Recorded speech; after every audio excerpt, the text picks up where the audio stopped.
So this is you. You're a data scientist. You know SQL, Python, and how to use Git. Someone give you a task to accomplish or a hypothesis to check out, and you know there's a production DB somewhere which you can access. The data within this DB will lead you to the answer for your assignment. You want to start probing to get the answer, and you think it will be simple enough. However, your setup might be complicated and you don't know where to start. In this tutorial, I'll show you a simple and productive setup for data science that will get you the job done most of the time. We'll go through 7 steps, which are separated into 3 stages: the setup in blue, the analysis in red, and the answer in green. The first step is one of the most important. You need to set up or get access to a read-replica of your production database. A read-replica is a copy of the primary database instance that reflects change in almost real time. There is 2 main reasons to want to set up this read-replica so that you can do your job. First, you want to get your hands on the data ASAP. You don't want to go through administrative hoops just to get data, because this will be slow. This will ensure your access to data while reducing the security risk for your company if done properly. The second reason is that you don't want to stress the production DB. You want to offload read requests off the production DB into the read replica. If you have analysis scrapping aggressively the database, you will put undue pressure on the system or platform generating the data. There are multiple ways to get that set up. If you're on the cloud provider, it's usually a few clicks. I've put some links in the description for Google Cloud, AWS, and Azure. The next step is simple, but you need to be careful. Working with Git is a must to not lose work and to collaborate with your peers. This is bad for multiple reasons. First, you want your read-replica to be secure. If someone accesses your Git repo, they will be able to read the data from that DB, potentially compromising your users. Because don't forget, this is a read-replica, you can still read to it. If someone has the password and the location, it's not difficult to just start reading.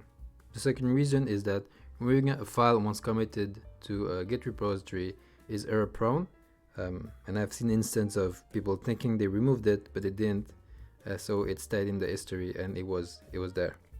In Python, the steps are really simple, and we'll make use of Python decouple. The first step is really to create a solid Git in your file using a generator like gitinner.io. It will make you a gitinner that will inure the .env file, which we'll need afterward. It's just good practice to start with a solid foundation for whatever project you're doing. So here I've put Python and Jupyter notebooks, and it will create me a gitinner that makes sense. Next step is to make a .env file on the root directory of your repo, and it will have this structure. It will have a name equal a value. So those are your secret that you will use to connect to the database. Next, you're going to install Python decouple with pip or conda, whatever you're using, and then you import the config object from decouple. And this is how you use it. You say config, and then you say what you want, what configuration you want from the .env file. So it has to have the same keyword. And that's it. Your Python code will have no secret in it, and the .env file will not be committed to the repository, so you're safe. So before jumping into the analysis, you need to make sure you understand the database. The easiest way to do this is to use SQL client software like DBeaver, to visually inspect the data. So make sure you're connected to the read replica and not to production database, because this will make queries to the database. So connect to the read replica and then look away.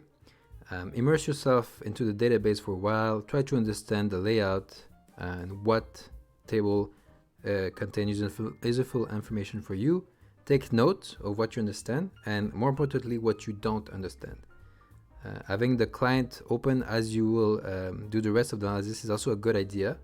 It's a great setup to have a bird eye view of the data, and I actually speed up the analysis drastically, because you can filter, you can make special queries in there to test your stuff before you do it into your notebooks and stuff. So it's usually a good idea to have this over there. So if I had one step to emphasis in the whole analysis segment, is this one. A data scientist's job is not to just spit out an answer. It's someone who will help the stakeholder formulate what he really wants and discuss with everyone involved firsthand in the task hypothesis to flesh out undocumented assumption. So understanding the data doesn't mean just like looking what you have in the database.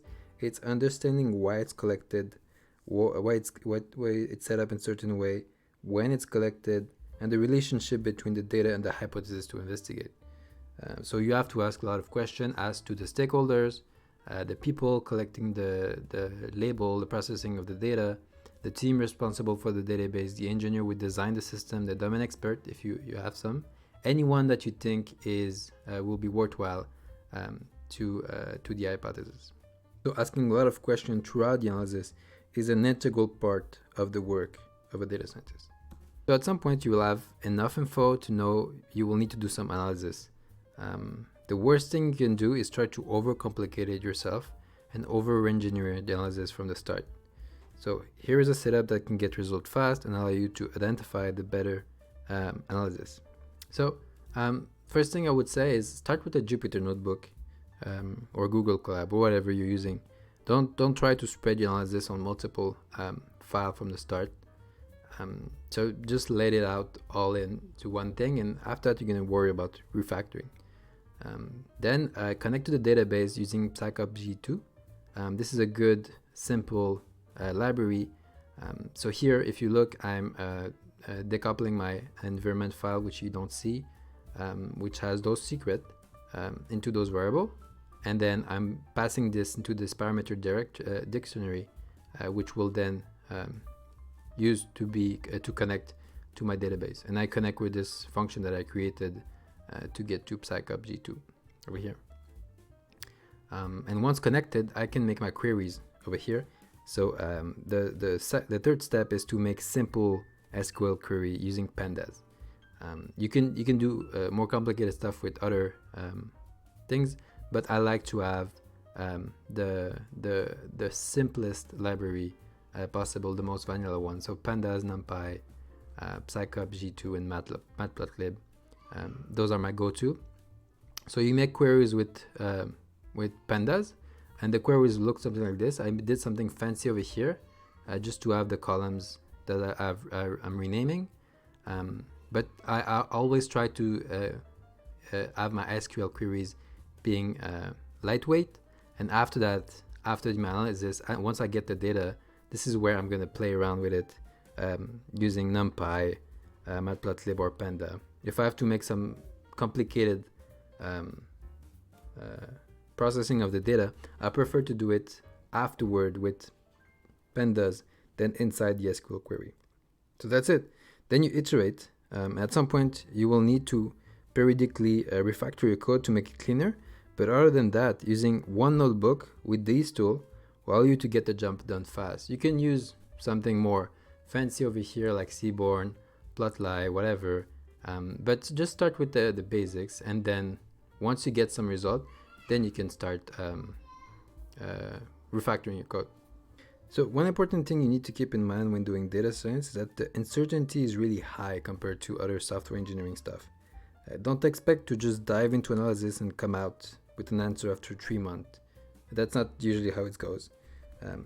So you should really use the lean methodology within your analysis. So do a bit of exploratory analysis. So you have some ideas based on the assumption of the discussion with the people, and then you're gonna do some analysis. So you're gonna code the stuff, and then the important part is you measure how much your analysis is in the right direction. And the only way to measure how much the analysis is in the right direction is to talk back to the key stakeholder that we talked before. Everyone that you talked to get the idea, shoot out the analysis that you've done so far and try to learn from it, from them, what they think about the analysis.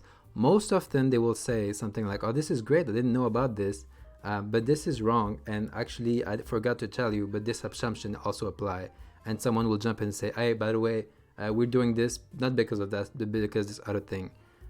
So you will learn more assumption, you will learn more conclusion, and the hypothesis will make, how to get to the hypothesis will make more sense once you did one round in this loop. And what you do afterward, you code another part of the analysis, and then you measure how far you are from the truth, right? And then you iterate again and again and again. So there's going to be a lot of touch point with a lot of people, and you need to have a tight feedback loop when doing a project for an external team. I usually prefer to over communicate, as it keeps us aligned and the value is delivered faster than if I just take whatever they gave me and just stay there for like 3 months and pop out with some answer. It's usually better to just talk and talk and talk and talk. By now you should have understood that a data science project isn't a linear thing where you have one question, you spit out one answer. They're usually messy, torturous, and full of assumption. So to maximize the output of your project, you need to document yourself in writing by writing a report. So this report should be continuously updated as you go along your analysis. So the benefit of such a report are numerous. It helps communicate your finding to non-technical people, which are usually the key stakeholder. It declutter your mind and refocus on the objective big picture. After like an hour working analysis and looking at my Jupyter notebook, I'm usually completely unfocused. So taking this knowledge that I gained back out of the notebook into, let's say, something like a Google Doc really help clear out the clutter and simplify afterward analysis by doing some refactoring. Lastly, the document that you produce is a source of new data and insight on its own for the next cycle. What I like to do is have a notebook, whatever you prefer, Google Colab, some latex file that everyone can participate. Share this notebook with as much people that are relevant to your hypothesis as possible to get quick feedback. I like to see something like a Google Doc, like I said, to get a comment and question into one place, and just periodically update everyone. And usually people are not too bothered by you saying, can you please go and comment this? They're actually happy that someone is digging through the data and giving out insight. So it's actually beneficial for everyone involved. And seeing the project evolve as you go really keep everyone aligned and engaged. So something like a touch point every 2 days is really good for your project, even if you're going to take 3 months, because then everybody is collectively helping you getting to the hypothesis. So that's it. That was my simple setup for doing data science on production database. Sometimes things can get more complicated. You might need to interact with multiple databases, for instance, S3 bucket, data lake, and such. But the essence stay the same. Get the data, so Read-Replica, stay safe, have your Git repository clean, stay simple, and interact rapidly with the stakeholders. I hope that you enjoyed the video. If you have questions or comments, don't hesitate to leave them in the comment section. And like always, have a great week.